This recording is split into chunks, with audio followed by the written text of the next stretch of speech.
दोस्तों आज के इस वीडियो में मैं आपको बहुत ही आसान तरीका से मध्य बिंदु के निर्देशांक निकालना सिखाऊंगा। तो चलिए बिना किसी देरी के इस वीडियो को शुरू करते हैं। दोस्तों अगर आप क्लास 10th में हैं और मैट्रिक की परीक्षा की तैयारी कर रहे हैं तो ये वीडियो आपके लिए बहुत ही महत्वपूर्ण होने वाला है, क्योंकि मैट्रिक की परीक्षा में अक्सर इस तरह के क्वेश्चन पूछे जाते हैं। अब दोस्तों यहाँ पर ध्यान से समझिए, ए बी एक रेखाखंड है। ए का निर्देशांक है 3, -5 और बी का निर्देशांक है -9, 8 और यहाँ पर ए बी का जो मध्य बिंदु है वह है पी। पी का निर्देशांक हम लोग मान लिए x, यहाँ पर हम लोगों को पी का निर्देशांक ही निकालना है, क्योंकि ए बी का जो मध्य बिंदु है उसको हम लोग मान लिए पी। तो यहाँ पर हम लोगों को पी का निर्देशांक निकालना है। पी का निर्देशांक का फॉर्मूला होता है x1 + x2/2, y1 + y2/2। अब दोस्तों यहाँ पर ध्यान से समझिए, सबसे पहले हम लोग यहाँ पर बराबर का निशान दे देंगे, यहाँ पर ब्रैकेट लगा देंगे। x1 + x2 यहाँ पर लिखा हुआ है, इन दोनों में जो शुरू में है उसको हम लोग मानेंगे x। उसी तरह से इन दोनों में जो शुरू में है उसको हम लोग मान लेंगे x। इन दोनों में से किसी एक को हम लोग मान लेंगे x1 और किसी एक को हम लोग मान लेंगे x2। तो यहाँ पर हम लोग x1 के रूप में ले लेंगे -9 को।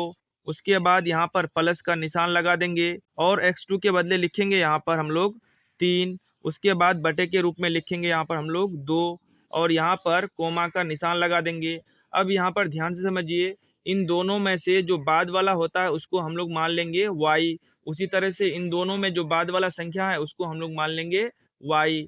अब दोस्तों यहाँ पर ध्यान से समझिए, इन दोनों में से किसी एक को हम लोग मान लेंगे y1 और किसी एक को हम लोग मान लेंगे y2। तो यहाँ पर इन दोनों में से हम लोग -5 को y1 मान लेंगे, तो y1 के बदले लिखेंगे -5। उसके बाद बीच में यहाँ पर प्लस का निशान दे देंगे और y2 के बदले लिखेंगे यहाँ पर हम लोग 8 और बटे के रूप में लिखेंगे यहाँ पर हम लोग 2।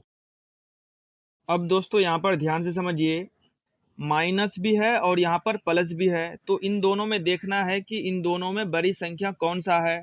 तो यहाँ पर 9 जो है बड़ी संख्या है और 3 जो है यहाँ पर छोटी संख्या है। चिन्ह हमेशा बड़ी संख्या का होता है, तो यहाँ पर 9 के आगे है माइनस, तो यहाँ पर चिन्ह लग जाएगा माइनस का। अब यहाँ पर 9 से 3 को घटा दीजिए, तो 9 से 3 को जब घटाएंगे तो यहाँ पर हो जाएगा 6।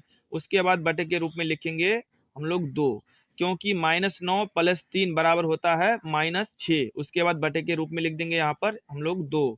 उसके बाद यहाँ पर कोमा का निशान दे देंगे। अब दोस्तों यहाँ पर भी उसी तरह से है, माइनस और प्लस, इन दोनों में से देखना है कि बड़ी संख्या कौन है। बड़ी संख्या जो रहेगा उसी का चिन्ह यहाँ पर हम लोग लगा देंगे। चिन्ह हमेशा बड़ी संख्या का होता है, तो यहाँ पर 5 भी है और 8 भी है। 8 बड़ी संख्या होता है, 5 छोटी संख्या होता है। 8 के आगे यहाँ पर प्लस चिन्ह है, तो इसीलिए यहाँ पर प्लस चिन्ह होगा। प्लस चिन्हों को लिखने की जरूरत नहीं है। 8 से 5 को हम लोग घटा देंगे तो यहाँ पर हो जाएगा 3। उसके बाद बटे के रूप में लिखेंगे 2, यानी -5 + 8 हो जाएगा 3। उसके बाद बटे के रूप में लिखेंगे 2। अब दोस्तों यहाँ पर ध्यान से समझिए, माइनस चिन्ह है तो यहाँ पर भी हम लोग माइनस चिन्ह लगा देंगे। 6 से 2 को भाग देंगे तो यहाँ पर कट के हो जाएगा 3। उसके बाद यहाँ पर 3 को उतार लेंगे। उसके बाद यहाँ कोमा लगा देंगे। 3 से 2 भाग नहीं लगेगा तो इसको हम लोग सेम यहाँ पर उतार लेंगे। यही हो जाएगा इसका आंसर। यानी दोस्तों मध्य बिंदु P का निर्देशांक हो जाएगा -3, 3/2। यही हो जाएगा इसका आंसर। उम्मीद करते हैं दोस्तों ये वीडियो आपको अच्छा लगा है। अगर वीडियो आपको अच्छा लगा है तो इस वीडियो को लाइक कीजिए, शेयर कीजिए और अगर आप चैनल में नए हैं तो इस चैनल को सब्सक्राइब जरूर कीजिए।